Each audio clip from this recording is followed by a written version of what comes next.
very long time, the College of Churches of Christ, which is our funding institution for the support financially and spiritually of our ministry in Canada, has sponsored a lecture or 3 lectures oftentimes at the All Canada Convention.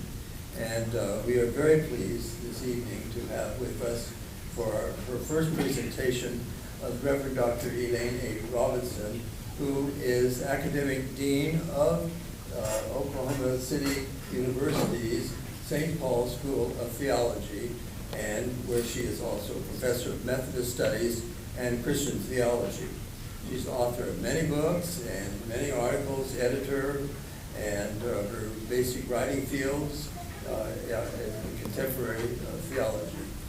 I want to say also she's an ordained minister of the United Methodist Church, which, as Canadians know, is part of the United Church of Canada. And we don't have many Methodists in Canada, because they are all part of the United Church. But in the United States, the Methodists are a separate denomination. So I invite you to hear this child of God, Elaine Robinson. Her title of her talk tonight is The Landscape, Spiritual, Not Religious. Let's give a real Canadian welcome to Elaine Robinson.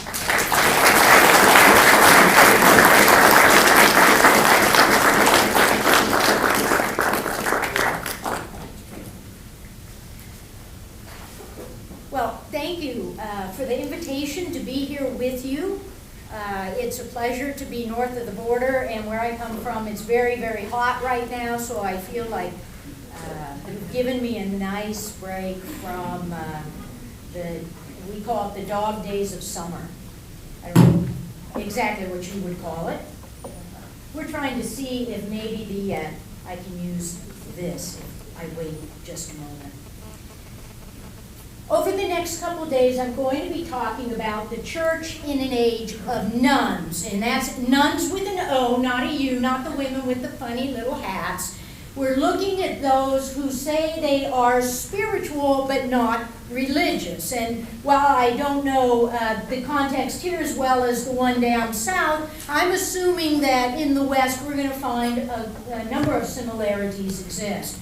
So today what I'm going to look at is what I'm calling the landscape. In other words, we want to look at the shift from what was really the modern assumptions and the modern mindset to what is now happening in the, quote, postmodern among the millennials. And I see a number of them here, and I'm very glad that they're here because they can, raise their hand and say, well, no, that's not right. Or they can nod and tell the rest of us to listen. Then tomorrow, we're going to look at the church, and we're going to do a little bit of biblical study of images of the church and try and understand what the church has been historically, biblically, and how it's always adapting. And then in my third lecture, I'm going to try and bring the two of them together to say, is there a way forward? If the church is in decline right now, if we have a shifting landscape, is there a way we might see that will take us forward? And I think there is, but understand I probably won't give you the answer if that's what you might be looking for. All right, we're going to see if this works.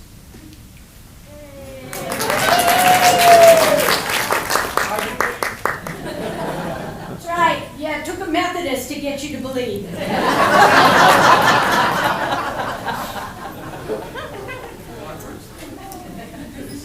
We Christians in the West are now finding ourselves in a different place than we've been in recent decades. We find that our societies are undergoing rapid change, and as a result, our church's place within the society seems to be changing as well. If the Christian Church Disciples of Christ in Canada is not in a state of decline, please raise your hands and let me know that. I think it's a common phenomenon that probably began in the United Kingdom and in Western Europe and now seems to be spreading west and is part of the situation for all of our churches in the Western world. Now, I want you to think throughout this about one thing that's very important, and that is that our God has chosen to work in and through history. Our God has chosen to offer us salvation in and through Christ, in and through history. Christianity is an historical faith. And therefore, we should recall that history is a process of change. It's always changing. They say that, that the only things certain in life are death and taxes, but I would say there is one other certain thing, and that is change. We're changing all the time, in every moment, and in our lives and societies, change is happening. And so I think it's really important that we understand what's happening in our context. Now, some of you who have been to seminary will know something of Paul Tillich.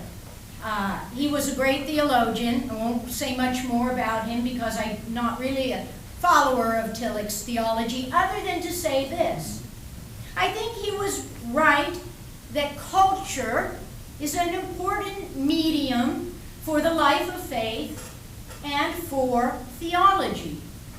That we are persons who are situated in particular contexts, and those contexts shape our faith and our expressions of faith and our witness in the world. And so, for those of you who want to know, well, why is she going to tell us about the context and the landscape? It's because that is what shapes our faith. Sometimes people say to me this: if we could just go back to the church as it once was, if we could just go back and reclaim the traditional faith, everything would be all right. And my answer is, okay, would that be the church of the first couple centuries? Maybe it's the medieval church and we could all chant in dark places. Or maybe it's the Reformation church, or maybe it's the Stone Campbell movement, or maybe it's that old 1950s church that some of you remember so well. Which church would it be? There is no going back to some imagined past. We don't live that way. Living organisms, as well as history, changes and evolves, and I like to think of the church as a living organism. It is the body of Christ. It is alive and living. Now, okay, I know you're Canadians. When I was growing up in the 1960s, these were some of the TV shows that we watched. I don't know what you watched here. You watched the same one. Okay, so you remember The Perfect Father Knows Best Family and Howdy Doody, and it's Howdy Doody time, and Andy and Opie and Aunt Bee serving them their fine supper in the Twilight Zone. Now here's the thing. For our young people today who are growing up, these television programs are laughably irrelevant. They're outdated. They're disconnected from their lives. They're downright silly. We wouldn't put old television shows on in prime time anymore. And yet sometimes we think we can put the 1960s church and worship services and ways of thinking on in prime church time and have everyone think that's relevant and meaningful for their lives.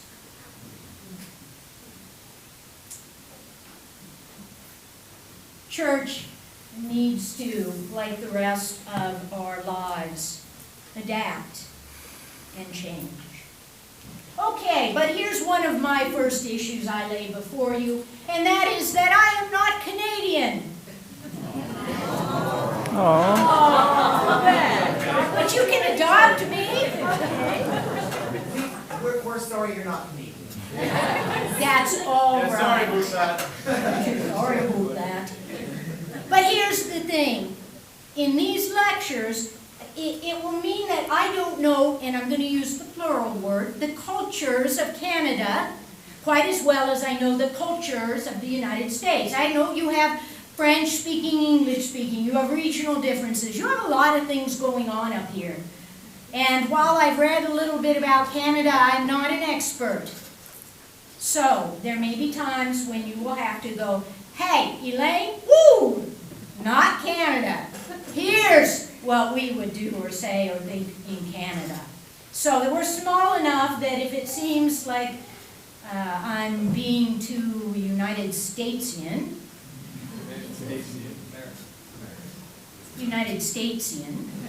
because you're in North America. Oh, true, I taught the Canadians something about themselves. Okay, that's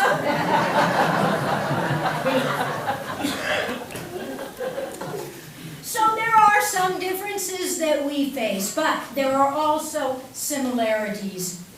We are facing a growing number of nuns, those who claim that they are spiritual but not religious. We'll have something to say about that. The millennials, if you're under 30, would you raise your hand? Couldn't be anybody here. You actually have a pretty good group of millennials present.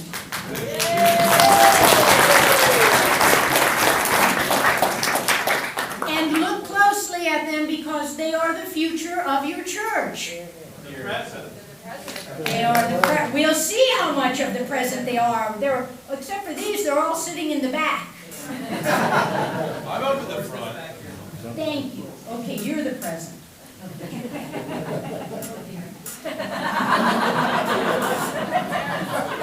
Oh, dear. I've already said a word about the importance of culture. The landscape of the church is changing, and we all need to be looking to the future and how we might move forward. We need to be careful interpreters of our time. And so, I want to suggest to you today that part of this state of disruption that we feel in the church is because we are experiencing the last gasps of the modern era. Yes, Karl Barth was probably among the last gasps of the modern era. But that's not why I have him up here, because every era is marked by these great thinkers who come in and are able to articulate what's happening in a particular day and age.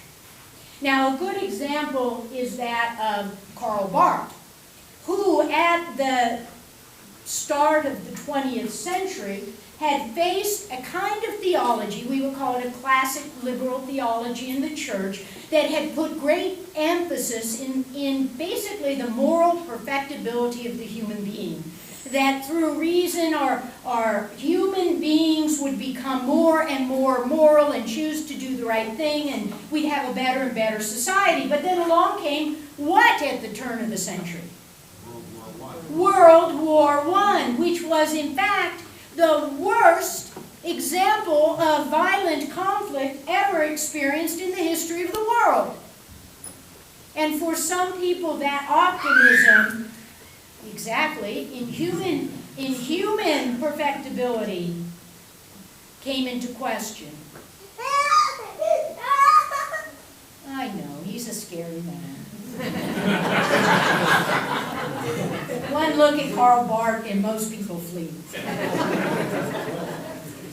But what Barth did was he grasped that mood and he said, no, it's not about the human being and our perfectibility. It's about God. It's about the holy otherness and sovereignty of God and the fact that we have lost that understanding. We've claimed too much for ourselves and not enough for God, and without Jesus Christ to mediate God to us, we are lost. And it somehow took hold of what people at the time were feeling and were experiencing. And so,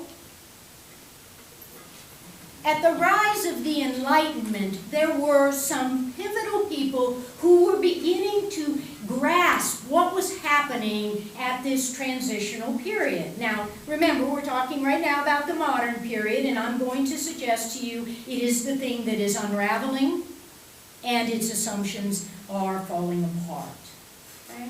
But at the beginning of it, it was inaugurated by these thinkers, Descartes, Hume, and Kant. Interesting looking fellows. And it begins in the early 17th century with Descartes, who posits that, or who suggests that there's only one truth that is unquestioned, that cannot be questioned, only one truth. And he said it in this way, for those of you who are Latin speakers, cogito ergo sum. And everybody nods, of course. I think, therefore I am. I think, therefore I am. In other words, there's nothing out there in our sensory experience, nothing in the physical world that is absolutely true. The only truths we can rely on are those that exist within our mind and our logical reasoned mind. And so Descartes begins this idea of the importance of the human mind and our reason. And remember, this is a huge shift, because for the pre-moderns, it was whatever the authorities, whether church or whoever else, told you was true, you accepted. That was it. And now someone is beginning to say, no, no, no. You can ask questions. You can think for yourself.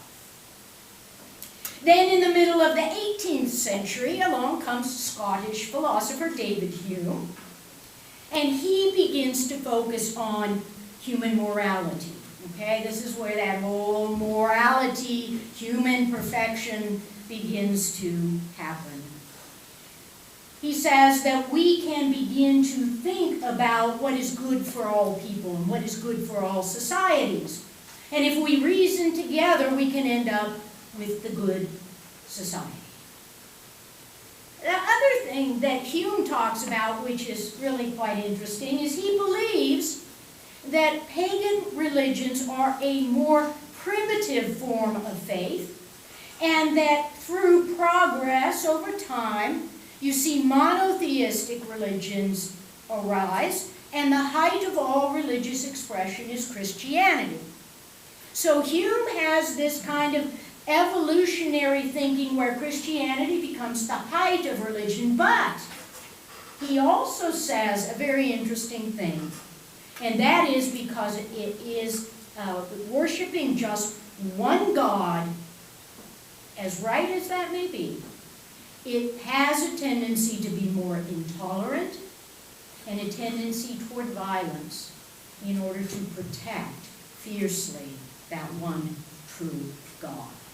Okay, so it's a good and a bad thing in Hume's understanding. And that brings us then to our friend Immanuel Kant at the end of the 18th century. Kant writes a work, and this is the title, and it almost tells you everything you need to know. Religion within the limits of reason alone.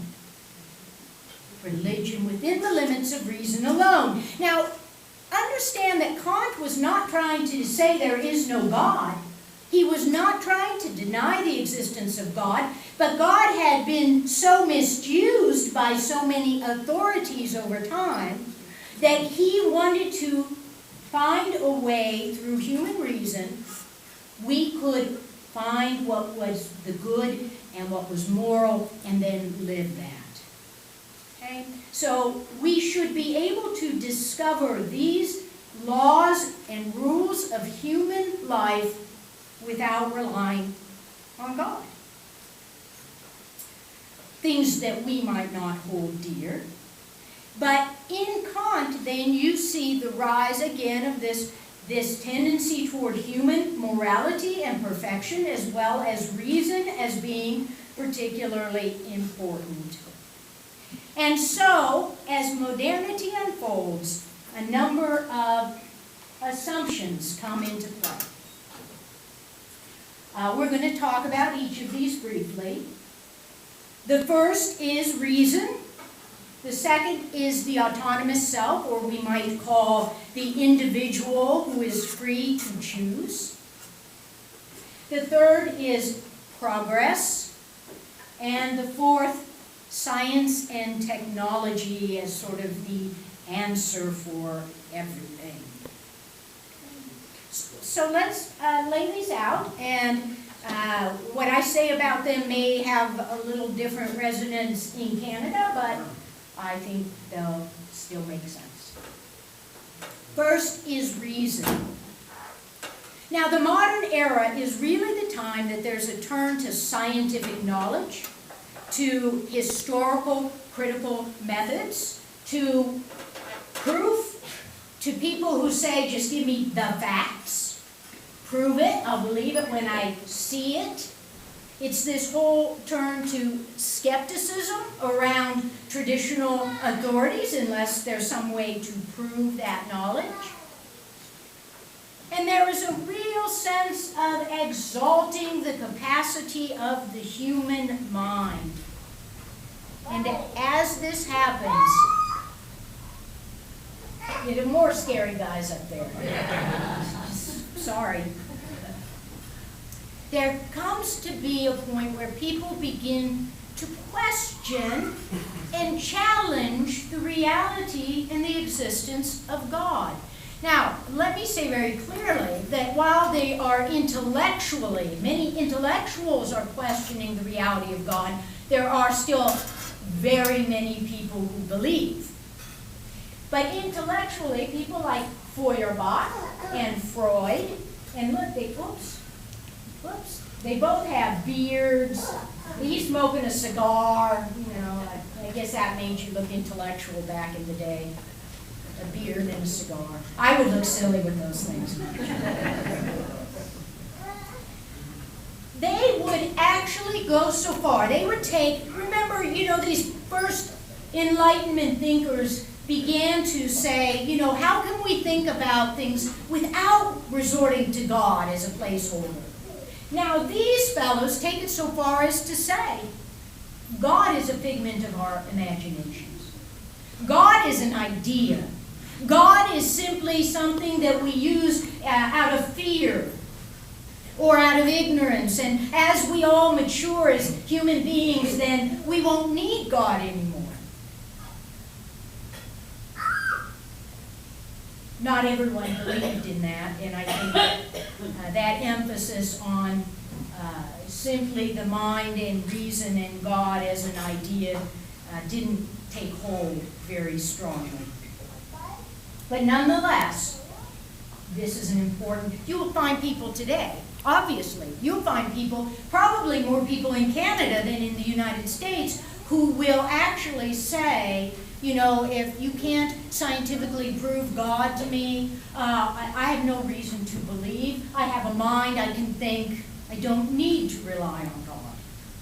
And in fact, I heard that growing up from my parents, that they did not rely on God, and yet somehow, look at me, I still knew God and claimed that reality when I was old enough to believe in God.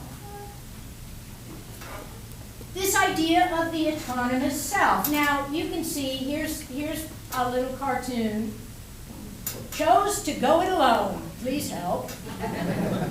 Because there is this idea that we can go it alone now. We don't really need people, so long as we have a credit card or whatever. We can, you know, a car breaks down. You don't need to call anybody other than, you know, your towing service with your credit card.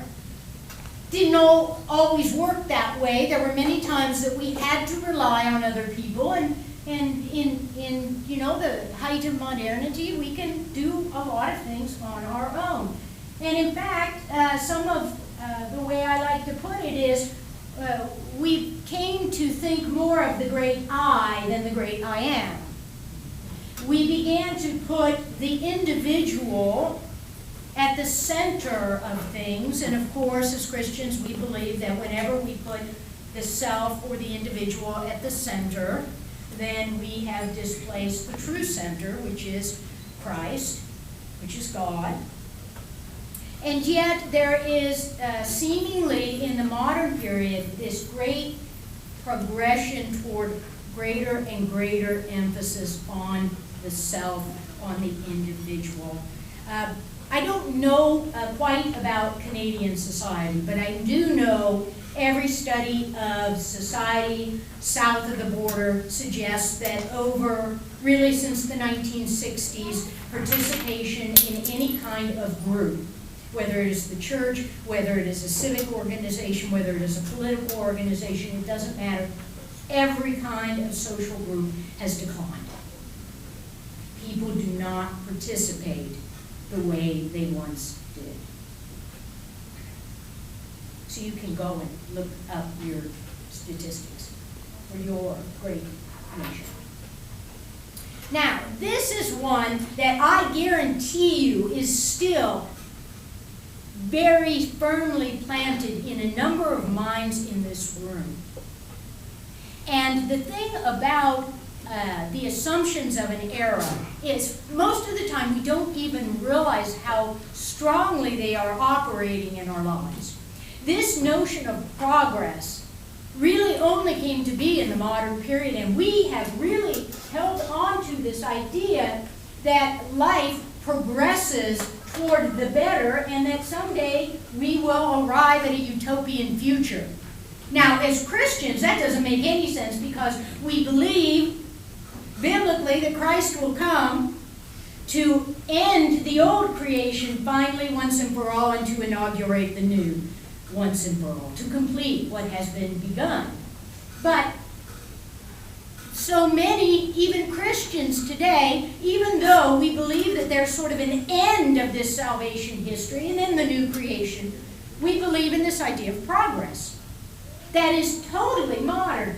And in fact, you can virtually graph it on, X, Y. X is over time, Y is improvement, and there's progress. But the reality is when we look at the world or when we look at our own lives, we know it goes, woo! I'm sure that's not going to be on the video. Other than you going, woo, people are going, what is that? Progress is a very entrenched notion, and yet I would suggest for the millennial generation, which we're about to talk about, progress doesn't seem like such a realistic concept. And science and technology. Now, this ties right into the idea of progress because it was believed that through science and technology, we could say, and the exercise of reason, we can find the answers to every problem. We can we can build the better world through chemistry, or whoever, had that slogan. And in fact, if you stop and think about the last century, the pictures on top are really the turn of the 20th century, and these on the bottom are the end of the 20th century. That is a phenomenal kind of technological development. Some of you who are a little bit more seasoned have seen more drastic changes than some who are less seasoned. But there has been an exponential technological growth in the past century. Even, I would say, the past 30 years, it has exploded. And yet, with every technological advance, there have come problems. Seems like this will be the answer, and the next thing you know, there's global warming. Or the next thing you know, you take this miracle drug and it gives you side effects that are worse than the disease you had. Or the internet, what a wonderful thing. Until it goes down, until your computer crashes and your whole life has been lost. I'll never be alive again!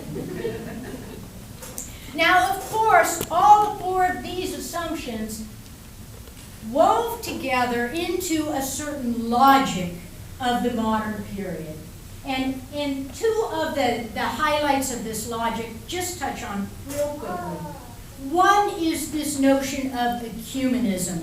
Your United Church of Canada, one of the prevailing reasons for that movement in what, the 30s, when was it? Some 25.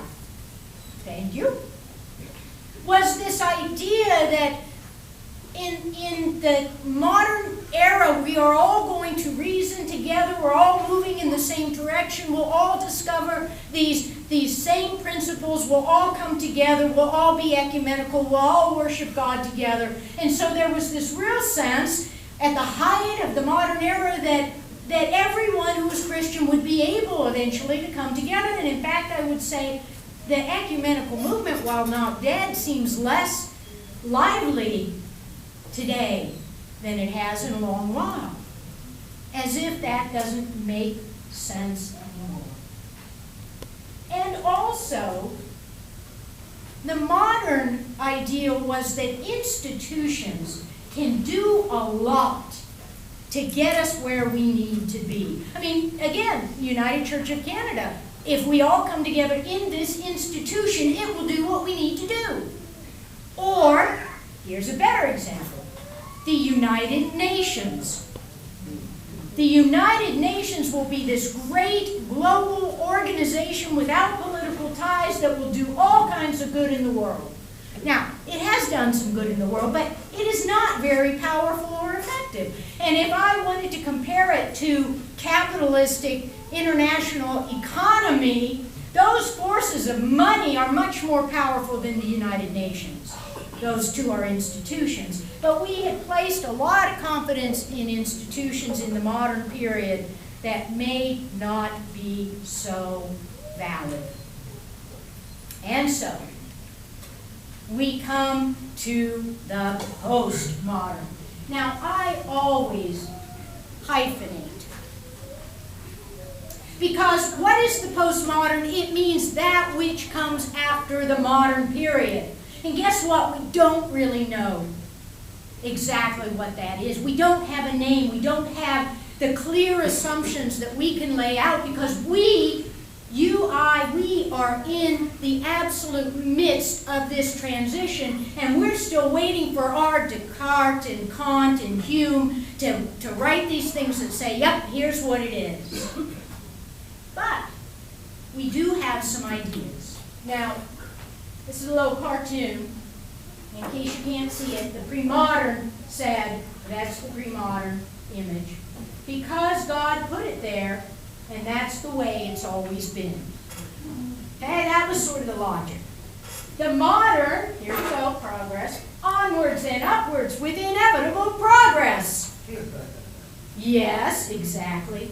And here's the postmodern. It's scrambled. I like to think that 100 years from now, they'll have a better picture, and they'll actually have some words that can better articulate what the postmodern really is. But let's try and sketch out some of the pieces of what's happening, and that means I've got to turn to my friends, the millennials. Okay. Millennials are sometimes called digital natives, although I think that doesn't quite encompass everything that's going on with them. So I prefer millennials in their 20s or younger, and they're the ones that we need to be looking to if we want to see what's happening today. Let me begin with a short little story.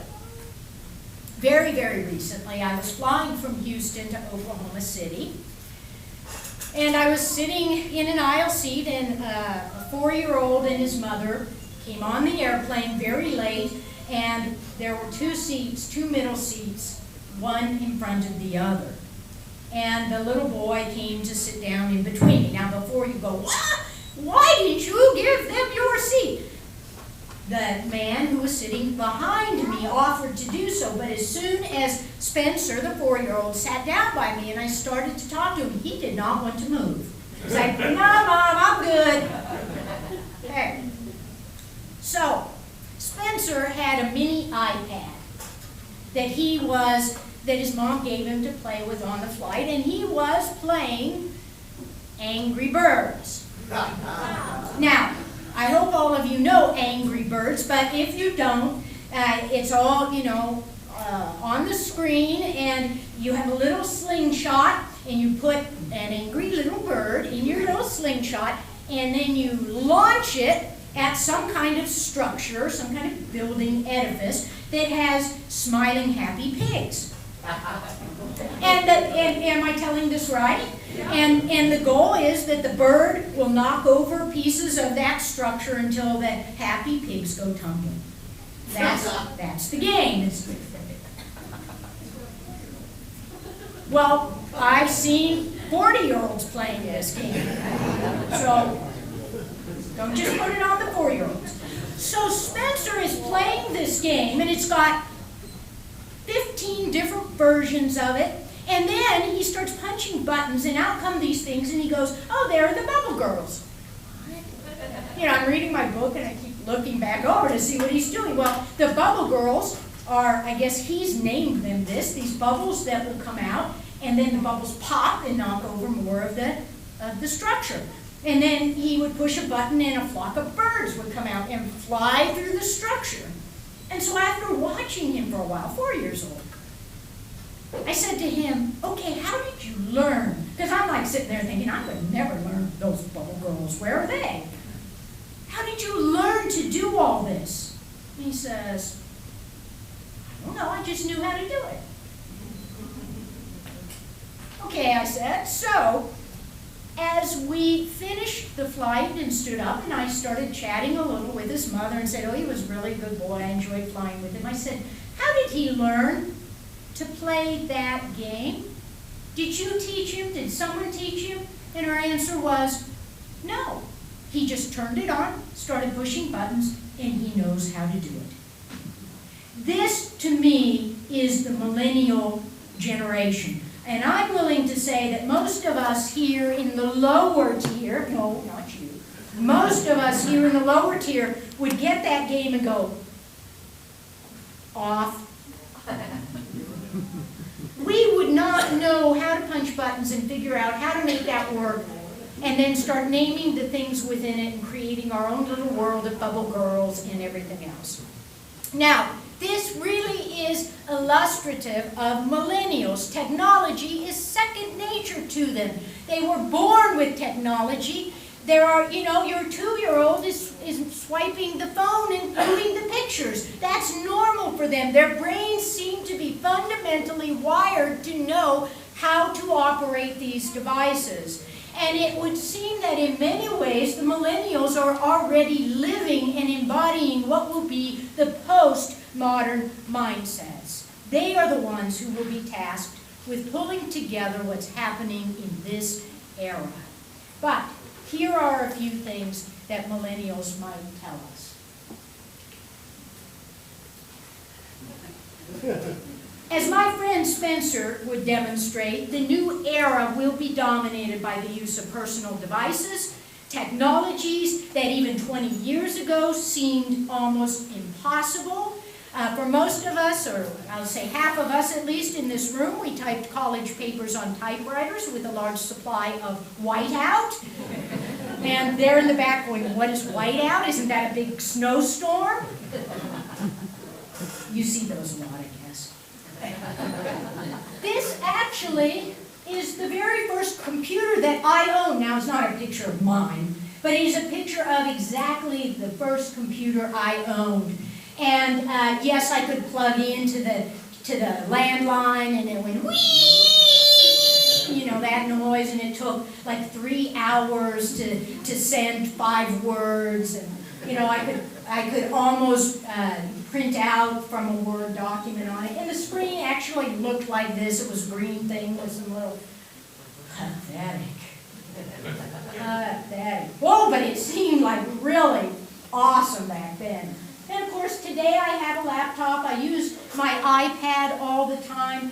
In 30 years, the shift has been phenomenal. These millennials are growing up with this as the starting point. And technology, the internet, social media, this is what they know. They expect the church to have a competent digital online presence and to understand that there is a relational potential in digital communication. So many churches think this stuff bad. We don't want this in the church.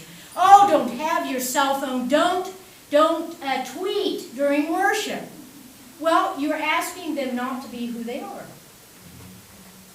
So, some of us are the ones who need to adapt.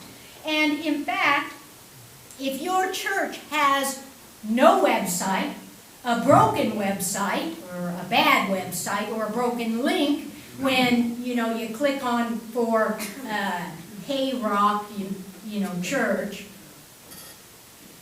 you're going to lose that millennial. They will not go any further in even considering your church. They will find one that has a digital presence, and that one will speak to them. So, I hate to say it, if you got a church that doesn't like to have a website, if you want to be reaching a younger generation, you need to have one, and you need to ask a millennial to build it for you. Now, it means one other thing for this generation, and that is that everything in their frame of reference is instantaneous. They do not like to wait. And they do not like to be bored. So if the download takes more than 30 seconds, they're moving on. And if the church seems to be dragging, they're moving on.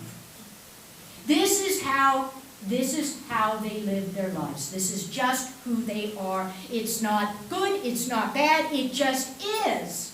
And we have to understand it. Secondly, I'm going to call it cultural comfort or blending. Some would like to call it diversity. I don't think that actually captures what's going on here. And it's that for younger people, ethnic differences, racial differences, even differences around sexual orientation are far less important and far less noteworthy than they have been for previous generations. That's just the way it is. It is not, I don't know about Christian Church Disciples of Christ in Canada, but I do know that my own church in the United States is losing a lot of young people because every time we turn around, we're fighting over sexual orientation. And the younger generation is saying this is not an issue for us, and it just says we don't want to be part of it. So, with these kinds of images, actually, this one's interesting because, this is the new mayor of New York City. Exactly. And there it is, de Blasio. And he's married to an African-American woman, biracial kids, biracial kid.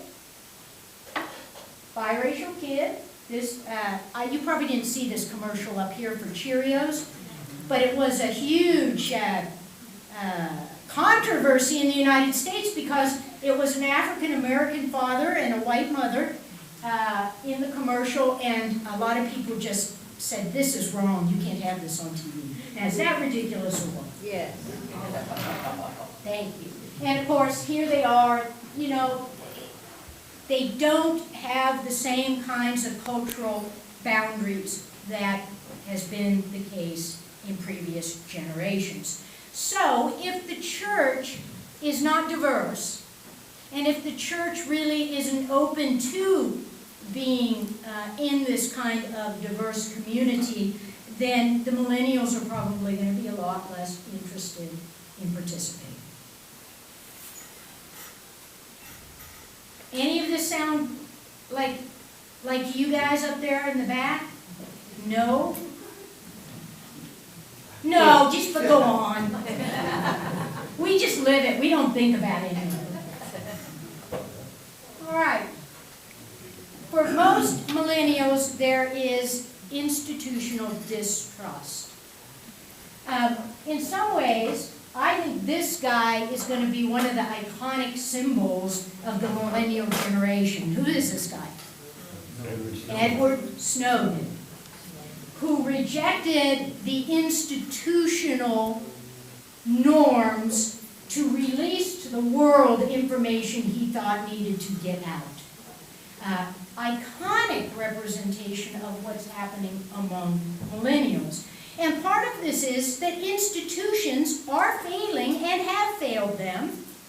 Economy sputtering, political systems not functioning well, at least in my country. Washington does nothing anymore. I hope you're more successful up here. Banks have failed in recent years. Jobs aren't as readily available. Social programs may be running out of money, and this is what the millennial generation is inheriting. And it seems like the institutional structures that we are giving them have not done a very good job. They particularly don't want to participate in institutions that are focused primarily on institutional survival. And we have a tendency, when the church begins to decline, to begin looking inward and to be worrying about our own survival as an institution, and that will turn off the younger generation. It seems self-serving rather than being really about God. While there was this modern optimism about institutions, they are much more pessimistic, are increasingly among the nuns who are spiritual but not religious, and they, rather than being utopian, tend to be dystopian. They like things like The Matrix, The Hunger Games. I would even say they grew up on Harry Potter, which was really this very dark and brooding series at times, in this playing out of good and evil that was not all, rosy and happy, even though the good forces do win at the very end of it. It is a sense of dystopia rather than utopia.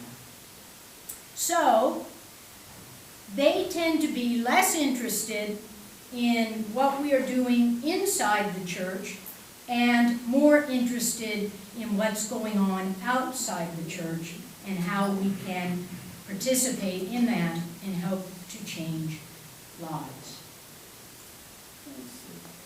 This down here is obviously a cartoon about all the problems in the Catholic Church with the priests, ongoing wars and endless wars, not hiring, paying failures.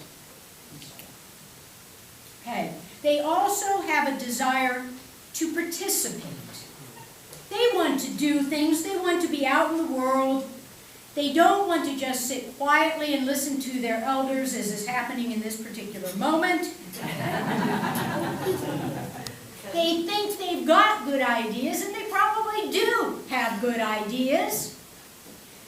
They don't like the answer of, well, come to the church, do what we do, and eventually you'll be in the leadership and it will be your turn.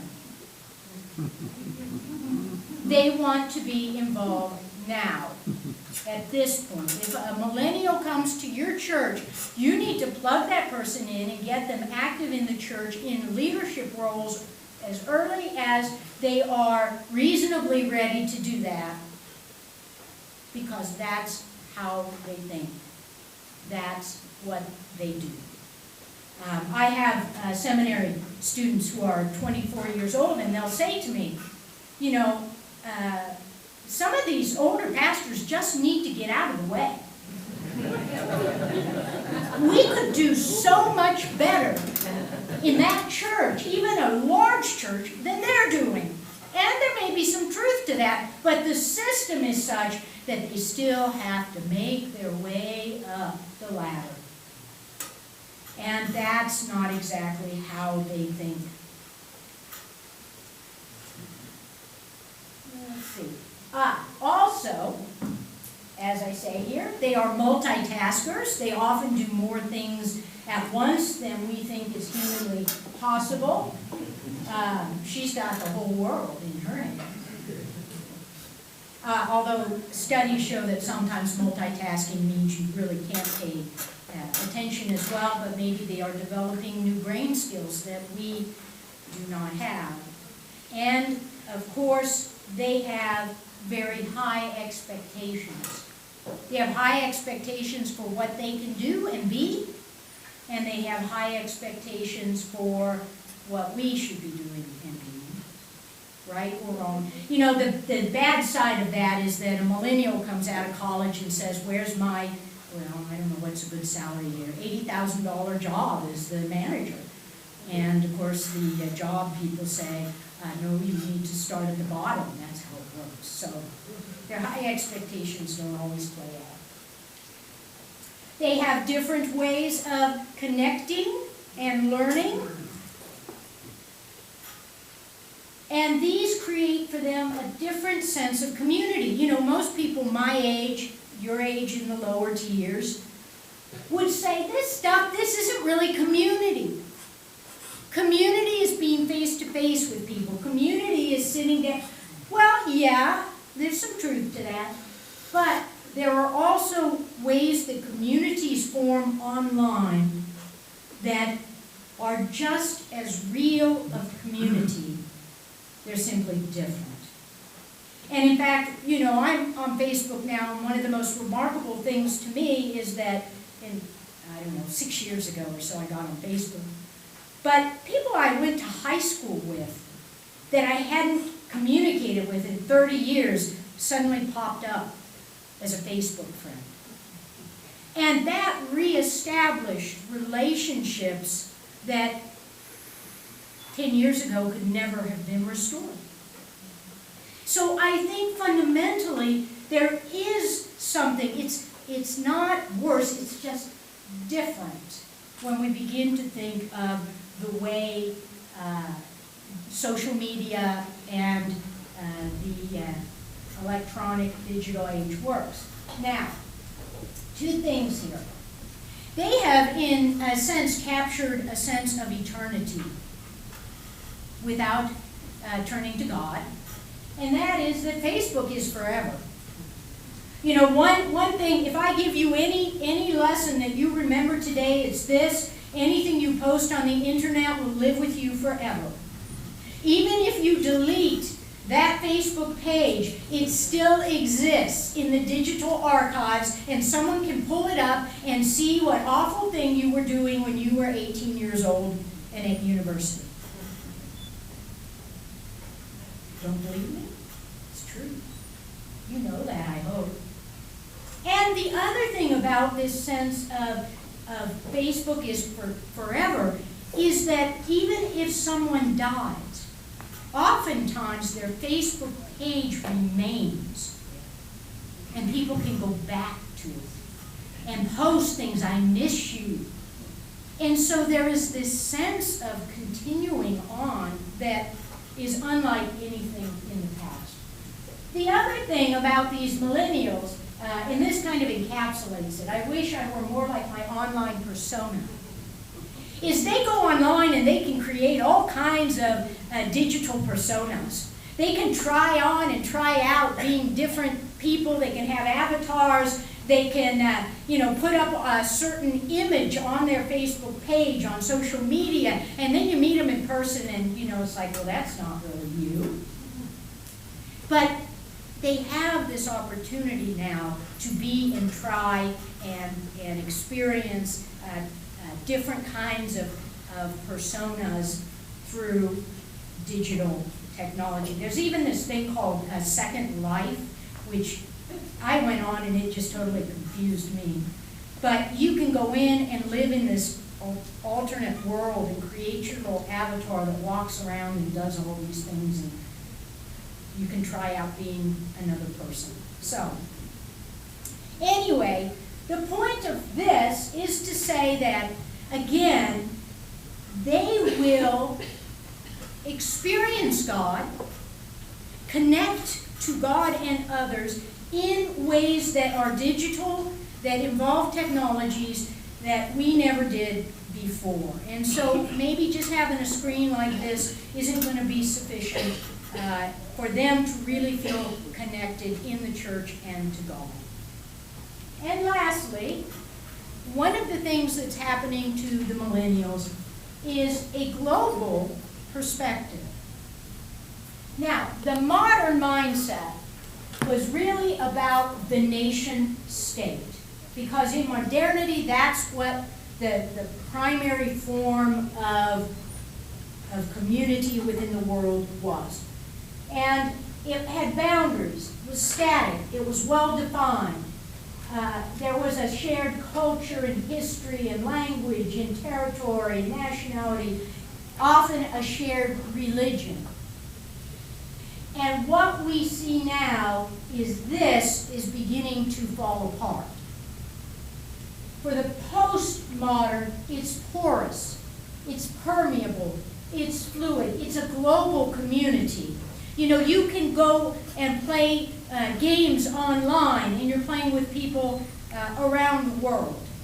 There's a sense of flow and permeability that exists in social media and in your sort of technological travel, even though passports and visas and national borders still exist. If you think about, you know, a phenomenon like the uprising in Egypt and how that was fostered by social media, and how people in countries around the world were able in some ways to participate by means of social media. That is just a very new turn. And you and I in this room, and probably even you guys way in the back, won't see the final outcome of what this is going to be, but it's going to be radically different, maybe within even 100 years, in how we flow throughout the world.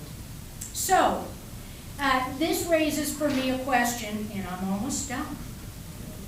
How does the church find a way to think beyond regionalism, but to still honor cultural realities and differences that are so very important and need to be honored? That's one of the real challenges that the millennials are going to have to figure out, that we're struggling to figure out. We are not all, you know, sometimes people will say, our church doors are open, everyone is welcome, so long as you fit in to what we have inside these doors. And the reality is, it should be the church doors are open, and we know that when you come in and we embrace you, we will all change together.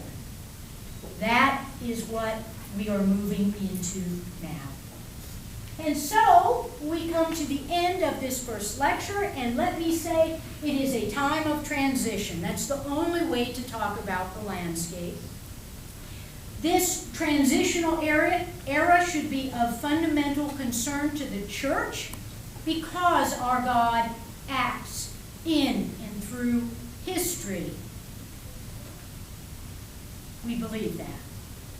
The West is moving away from the modern era and into this new millennial post-modern mindset. These people are increasingly rejecting the church and religion, though still claiming to believe in God. So what are we to do? How can we begin to reach and learn from and engage the emerging context and millennial generation who are the future and the present of faith? And tomorrow, we'll talk about the church, what it is, and what it could be. Thank you.